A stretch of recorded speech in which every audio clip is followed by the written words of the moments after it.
Get my boys up. Get your boys. Get my boys out. Well, girls and boy and dad. Good old bandit. Pop. As we talk about all that shit. Oh my god.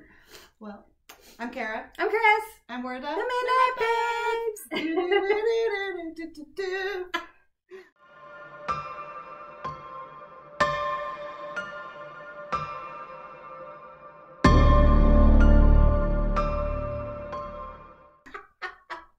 That was a good one. That was a good one. Oh my goodness.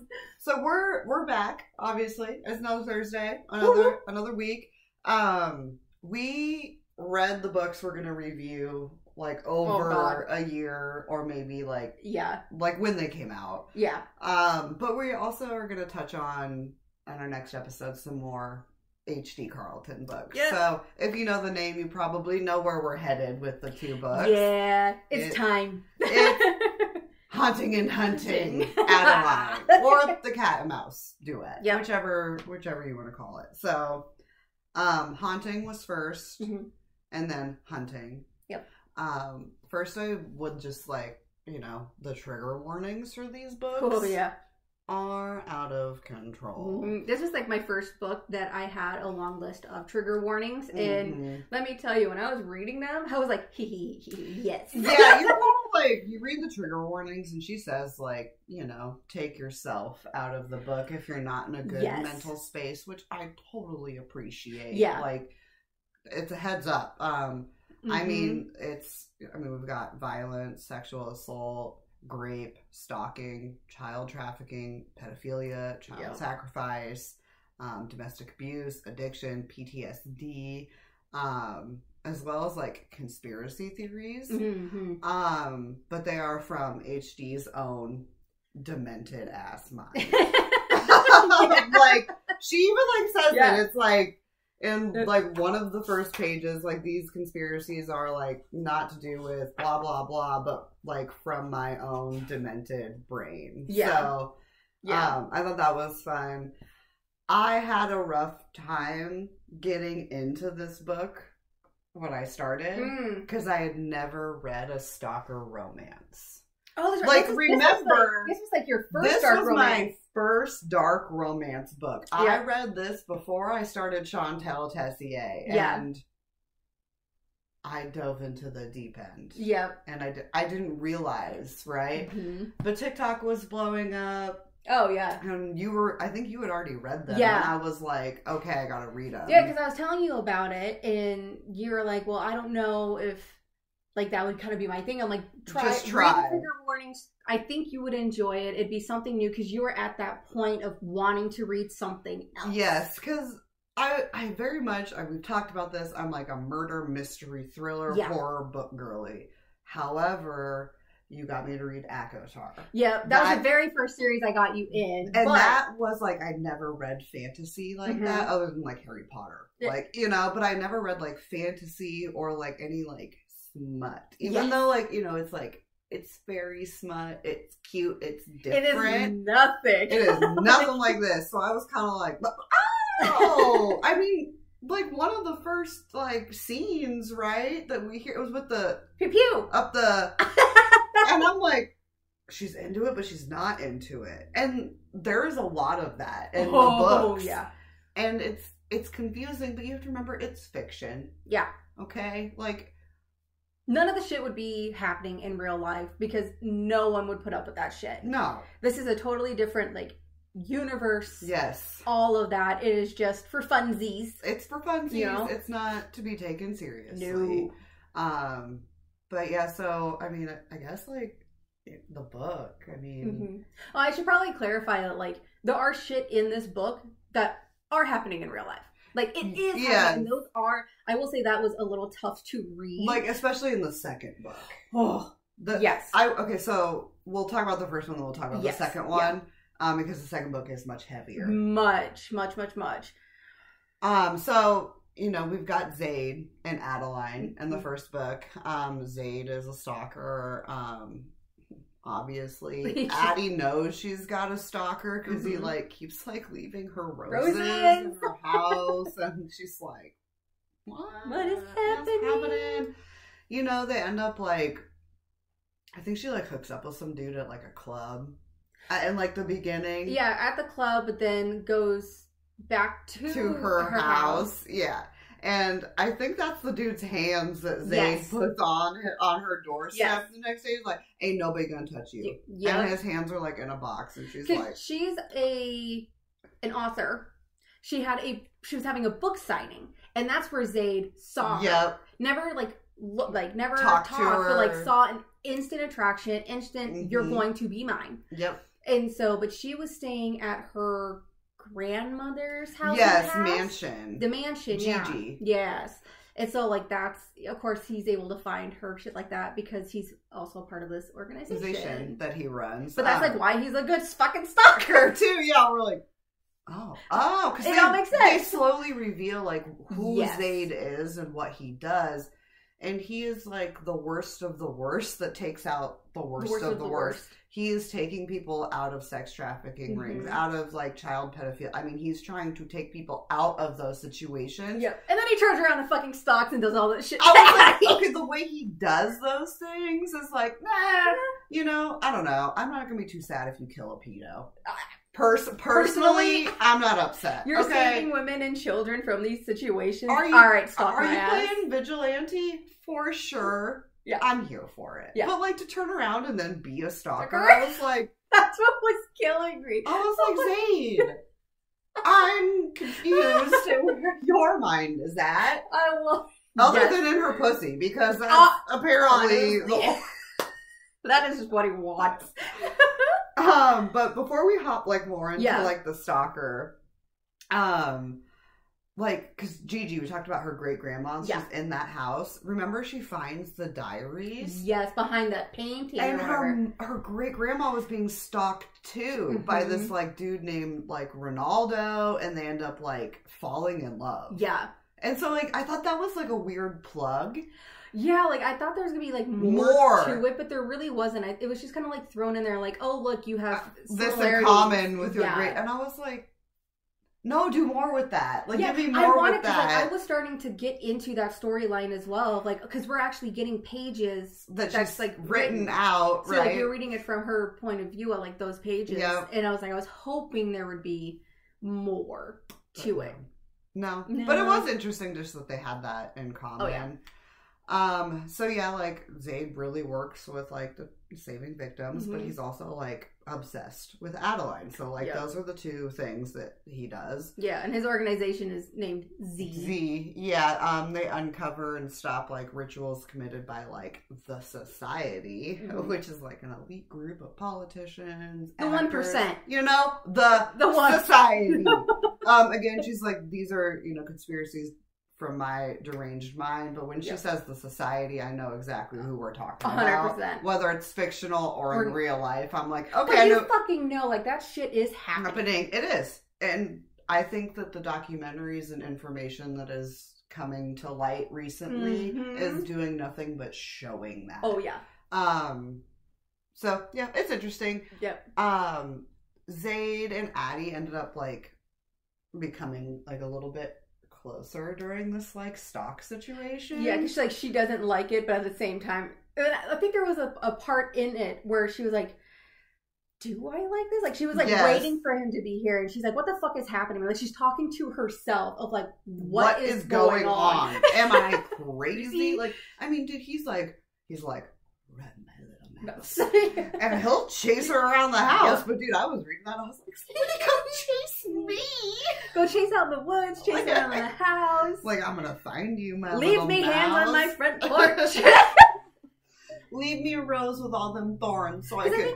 That was the one, because she went to the club, found the dude, they came back to the house, and she ended up like kicking him out, I believe. Yes, because she got that feeling she was being watched, and she's like, fuck, he said blah blah blah, but she was also fighting herself, like, no, I'm gonna have fun, this is what I want to do. Like, he's not my boyfriend, he's a stalker, like, this is what I want to do. Kicks him out though, and then the fucking next day, hands in a box. Just hands. just hands. I loved it. It was great. But like he quickly like turns into like her protector as well, right? Because the dude that lost the hand, his family was coming after her. Yes, so then they like go to investigate like a senator together. So now they're like doing missions together, and you're like, oh yeah, like all right. Yep. And that's where like they end up going to Satan's affair in the first book. Yes. And that's the haunted fair that like comes to town every year. And they run into Sibby. I love Sibby. She is my favorite with her henchman. Yes. That no one Sibby, can see. You little crazy slut. I love you. Out of all the characters in the first book. Sibby was it for me. I loved Sibby because she was just like happy, blah blah blah, and then she's like, "Oh, you smell. I'm gonna kill you. I'm gonna kill you. It's all about the smell. Bad. Yeah, like if you smell bad, you're evil, and so you deserve to die. You deserve to die. Yep. And then her henchmen are gonna help. And they fuck her. Yeah. And they're always like all over her, like. And Zayd and Addie will be like, "Knock it off, Sibby." She's like, the henchmen won't leave me alone, but they're in her head, dude. Like, God. And it took me a while to like figure it out in the book. Like, they end up clarifying it for you, like that she's seeing shit that isn't there, you know. But she was having like full on conversations with the henchmen. Yes, she's letting them like take her clothes off, and like when you're reading it, you kind of like see two people, but then you're like, wait a minute, they're in her brain. Yeah. So if you like kind of like play it back in your head, you see her like ripping her own clothes off, and it's like really like she's like like moaning to herself. But it's great. They end up, you know, like taking in Sibby. Well, because Sibby was gonna try and take Zayd anyways. Yeah, but then like he convinced her, and she's like, "All right, I'll help you." Yeah. What else am I gonna do? They like end up solving, you know, together like grandma's murder mystery. So they like do kind of wrap that around, but it just wasn't like, it wasn't enough for me. It wasn't enough in the story to make me be like, oh yeah. You know, and they're kind of like at this point at the end of the first book where they're together, right? Yeah. And they like she understands what Z is doing. Yes. And she starts like helping for that cause. Yep, and we kind of find out that Zayd's gonna infiltrate the society at the end of the first book. And then all of a sudden Adeline gets kidnapped. Yeah, well, because then there was that she gets kidnapped, and then there was the well, everyone's kind of like saying, well, there's some shit that happened that really left you on a cliffhanger. It even like tells you, like in the author's note, like this is gonna leave you on a cliff. Like this book ends in a cliffhanger. And it definitely. I remember reading like the very last page, and I was like, "What the fuck?" And went instantly to find Hunting. It was one of Grandma's letters. Yeah. So she does print them like letters, and I thought that was cool. I love when that happens. And also, I love that she gives the playlist for music as well. I love when books do that. At the beginning of every book, she's like, here's the playlist. And you're like, oh, thank you. Because I first saw that with Chantel's, and then... Yeah, and then Hunting had it too, and like, so does some of her other books. Yeah, because when I read these, I read them on the Kindle, and so like, I just skipped through until I get to the first chapter. Yeah. And so I completely missed that page until I saw your book with the...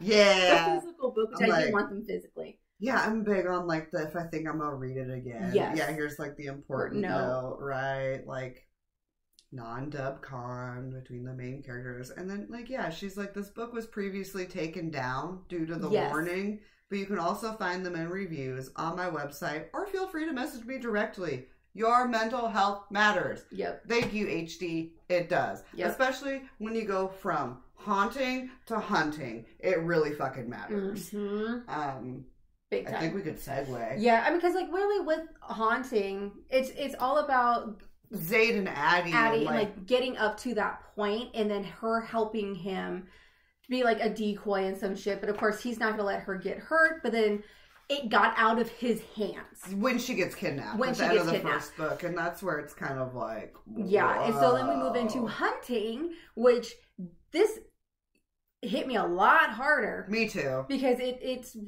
can really be real life shit that's going on. It is, right? Yeah. Like it's obviously not with these characters, not with this like particular, but things that do happen, right? Yes.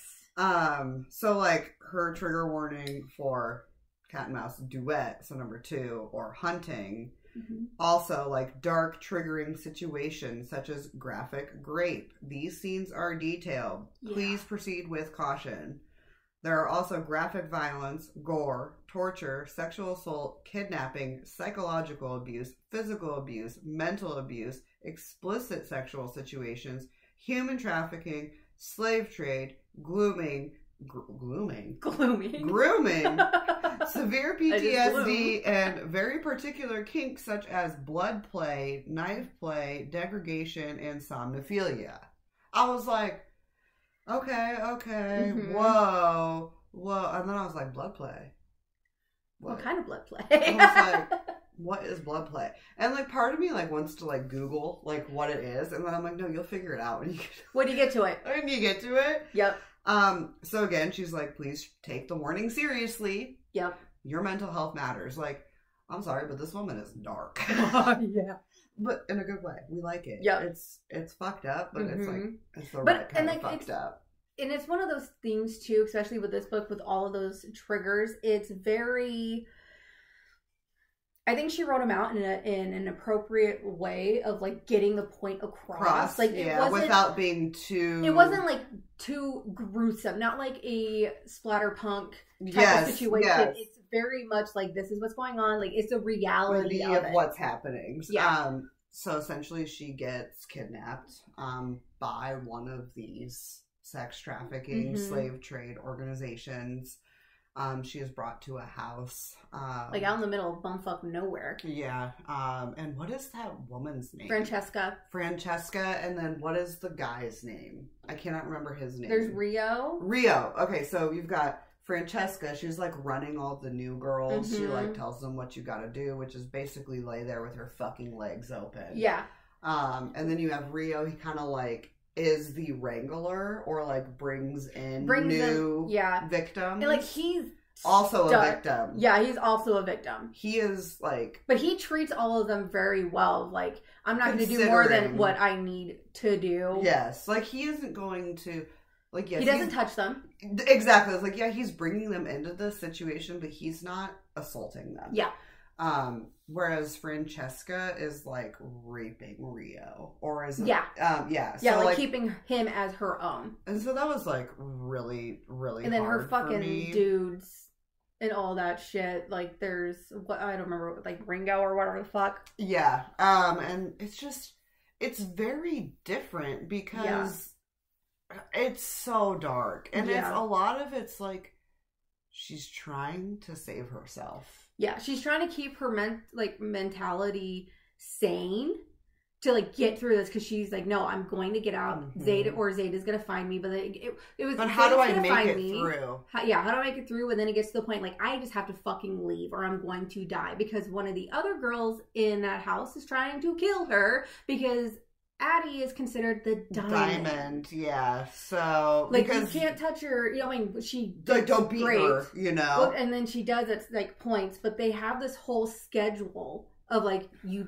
Francesca trains them. Mm-hmm. If they don't listen, they get raped, like by her fucking henchmen, and like there are scenes of that, and then it gets up to the point of the fucking hunt itself, like that whole game. Dude, that was wild. Yeah.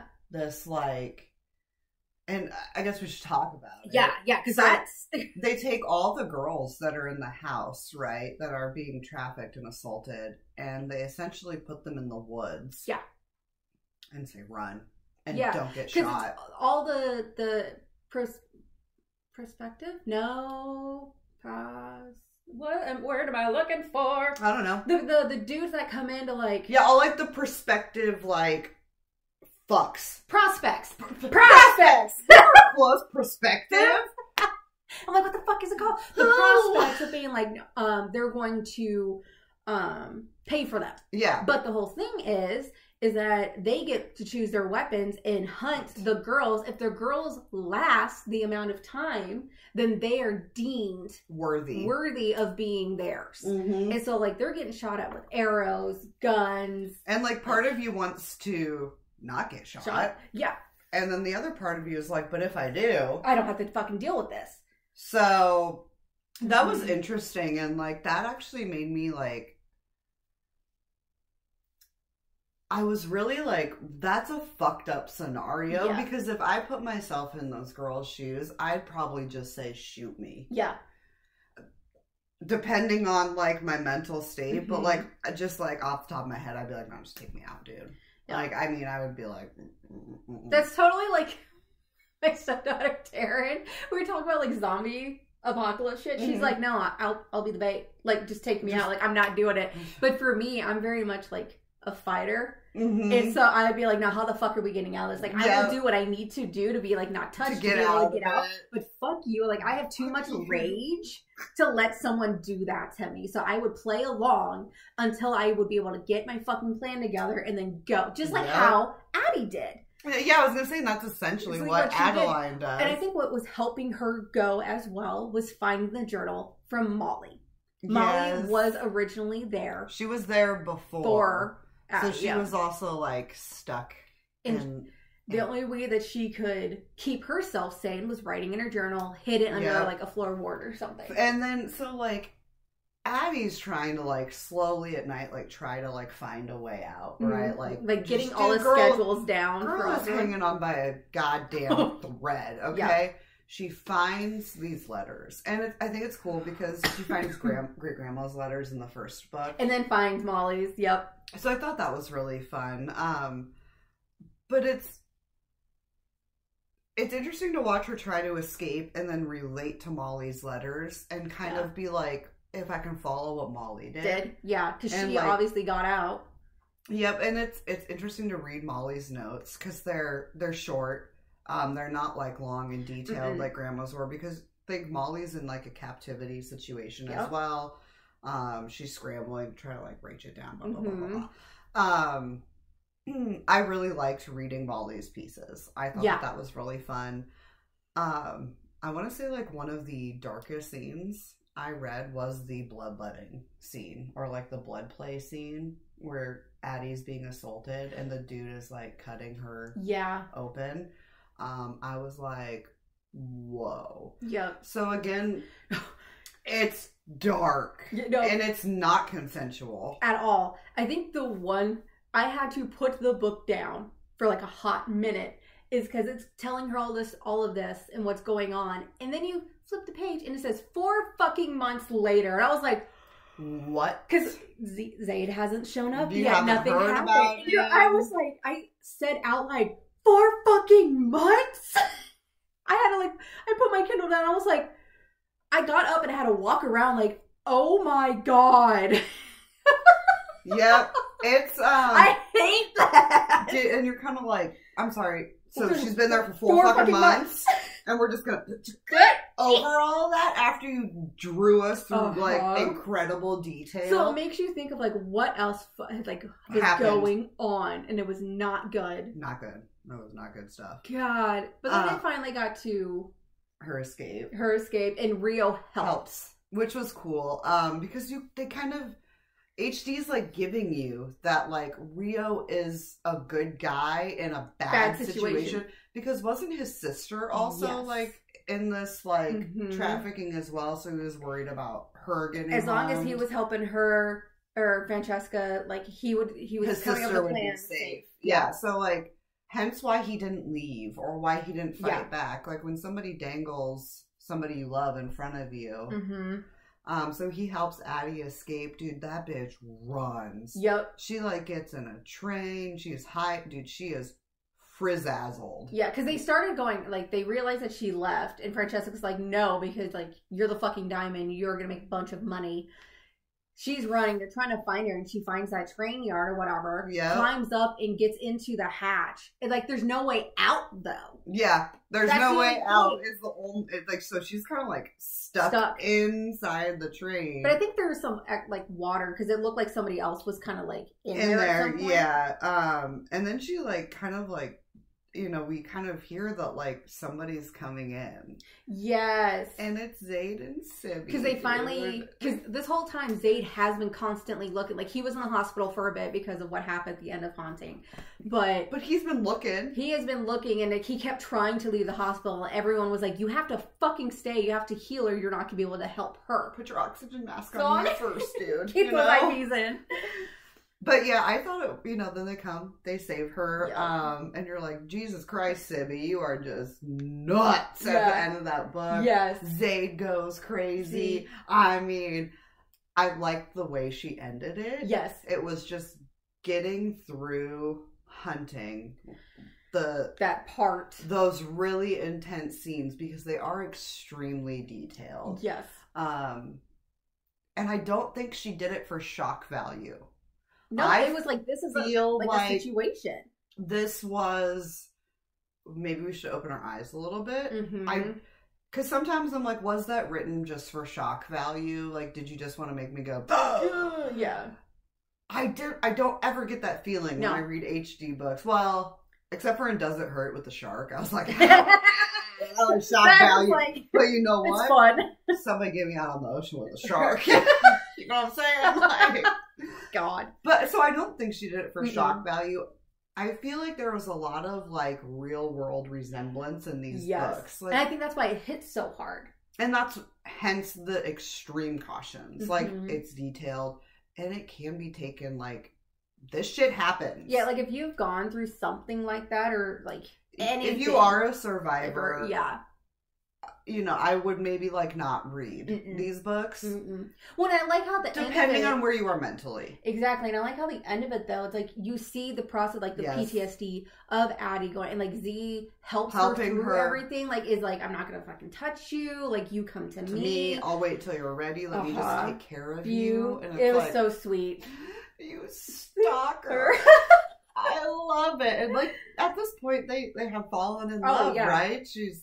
He proposes, like, it's great. You know what's happening. She puts a nice little bow on it for you, and you're like, all right. Everything that I just read that was super traumatizing is like kind of cute. I know. You're like, okay, that makes up for it. All right. But I overall like really loved these books. Yeah. I did prefer the first one over the second. Yes. So I'd like probably give the first one like a 4.7 out of 5 stars. Yeah. And I would probably give the second like a 4.5. Yeah, because it was just, I think it's because of everything and how heavy. It's not like a fantasy thing. Like, it's not, oh, this would never fucking happen in real life, you know, shit like that. But it does. So it does hit harder. But it's very well written. Yes. Like, yes, it's gruesome, it's graphic, but HD knows how to fucking write. Like, I ain't arguing that you're not an author, girl. Like, you an author. Yeah. She knows how to write them. She knows how to evoke the appropriate emotions, whether it's like in the first book, you're like, that's fucked up, but like, I kind of like it. Yeah. You know, and it's like, okay, well, like, good for you, girl, if you make me think that way. And in the second book, you're like, that shit is so fucked. Yeah. And you're like, that is disgusting. And you kind of like take a break and you're like, people have lived through that. So again, I love the first book. I love the second book. Sorry, wasn't the first book, Addie has a best friend? Yes. And wasn't that the first book had the fucking mirror maze? Yes, it did. Yes. That was we didn't even talk about the mirror maze. No. So the iconic mirror maze, besides the pew pew and the kitty cat. The pew pew and the kitty cat. Yeah, the iconic mirror maze with the iconic mirror mask. Yes. Dude. But yeah, they have, what is her name? Hang on. Dea. Because Dea ends up helping in the second book. Yes, in the second book, Zaid and Sibby. Dea is the hacker. Yes. And so she gets We totally just, like, skipped over Dea. There's like, so many moving parts in these books, though. Which is, again, why they're so great. Yes, and I was like, Dea's the one that, like, helps Z in the end to, like, pinpoint where fucking Addie is as well and, like, all that other shit. But I just, like, it dawned on me. I'm like, wait, no, that wasn't in Chantel's. That was in fucking the Cat and Mouse was saying. And they go, that's that same carnival in the first one, this, like, haunted carnival, and there's, like, a mirror maze or whatever. Because she was with Dea. And they get, like, they get split separated, and then all of a sudden she sees fucking Z in like a mirror mask too. I believe. I think so. No, or was that Sin? Oh, that might have been Sin. But Z still like goes fucking through. And he's like, "Let me catch you, Mama." Yeah, and then like they fuck right in like all the mirrors, so she can see fucking everything. I'm over here like, cover my mirror and room, my mirror and rooms. My rooms and mirrors. Do one of them. It doesn't matter. So yeah, like the first book's like so much more like fun. Yeah, it's spicy. You're like, what is going on? But that's also what I like about them is one is super fun and one is like fucking so heavy. But with how things were playing out in the back end for Z and his organization, it's like.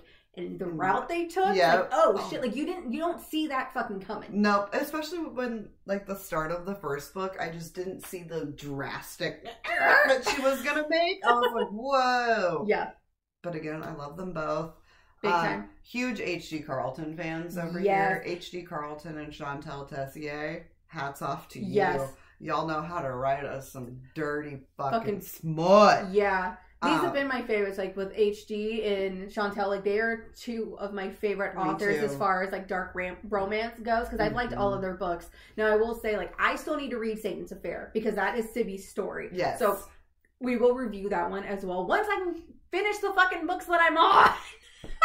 We got big lists. God damn! Like I didn't even realize that she had a book until you told me. I was like, God damn it! But I was already in my books reading. It's so fun. And I was Satan's like. Affairs.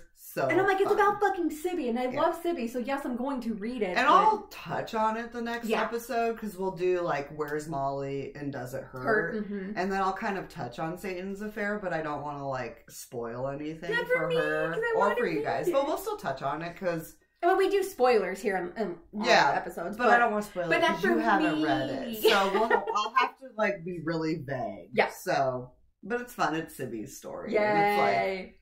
You kind of need to know why Sibby is the way she is. I know. She's not just a fucking schizophrenic. Like there's a little more going on, or a little less. I don't know. Brain cells, man. I ain't got them either.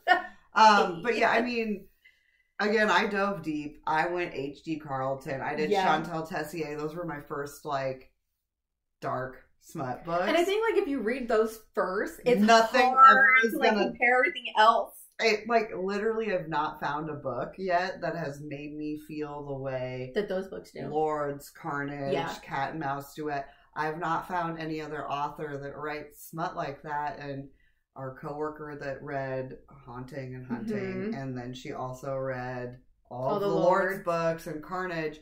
She started another series, and she was like, "This is so Nilla." Compared to like, and I'm like, I know, because you went like deep dive like I did. Now it's like hard to like find those kind of books. So, ladies, can you read some more books? We're ready. We're waiting. Because like I've tried, I've read other spicy books or whatever, and like they're fun, but they don't grasp me and like make me obsessed the way that these like books make me need to like cross my legs and like I'm like blushing on my couch. Like want their merch. Yeah, I feel like I actually want to go out and fully support every way that I can. Yep, we need to get some HD merch. Yeah, we do. Yeah, I mean, look at our shit. We'll have to do that after this. All right, we'll be back next week with Does It Hurt? Where's Molly? And then a little bit of Satan's Affair. And then we'll do a movie, and we got some more shit coming. We do. We got stuff coming. Whoop whoop. It's spring, y'all. It's nice and rainy. I'm not gonna be like though. Sunny, where we're like, nope, it went from sunny to rainy real quick. We went from tornadoes to fucking now it's just raining. So we're Speaking of, if anybody is looking to assist with like tornado relief, there's we can find a link and post it with this episode. There are plenty of different locations in like the Omaha, Nebraska area and in the Iowa area that have been devastated. And there are quite a few, you know, different like, what's the word I'm looking for? Like organizations that are doing fundraising and like, you know, like relief. A lot of stuff that's needed is like women's items, like clothes, shampoo, like your basic necessities. So maybe we can just like throw a link in here. I'll throw in a link for the tornado relief since that is so recent to us. Like I had a tornado. Today's May 3rd and this happened last week. Last Friday. It's been a week now. It's been 1 week. And like where I lived, a tornado hit 4 miles away. You know, because I live close to the airport got hit. I live part of it, and I live really close to the airport. So like we were freaking out a little bit. So I'll find a link. We'll find a link for those and add that. And I think as far as going along with the cat and mouse duet, I'm gonna try and find a link for SA. Like survivors for women, things like that. So I'm gonna try and we'll find something to help. We are survivors. Like that too. Yes. We've been through some shit as well. Not as bad, I feel like, as this. But, like, obviously, aside, like, we've had shit happen. And, you know, I think that's also why it hit us a little hard, too. Because it's like we can relate to some aspects of it. Yeah, like, not the drastic portion of it. But there are aspects where I think a lot of women and men can relate to. And that is why she is so big on the trigger warnings. And place your mental health first. I would say 5 years ago, if I read these books, oh god, no way. Now I've done a lot of like work. I'm in a completely different mindset. I'm like, all right, this is fiction. Therapy helps. We are in therapy and it helps. It helps. Go often. I'm just kidding. I'm gonna say like that now. All right. Well, on that note, we'll be back. We'll be back. Have a great Thursday. Oogity.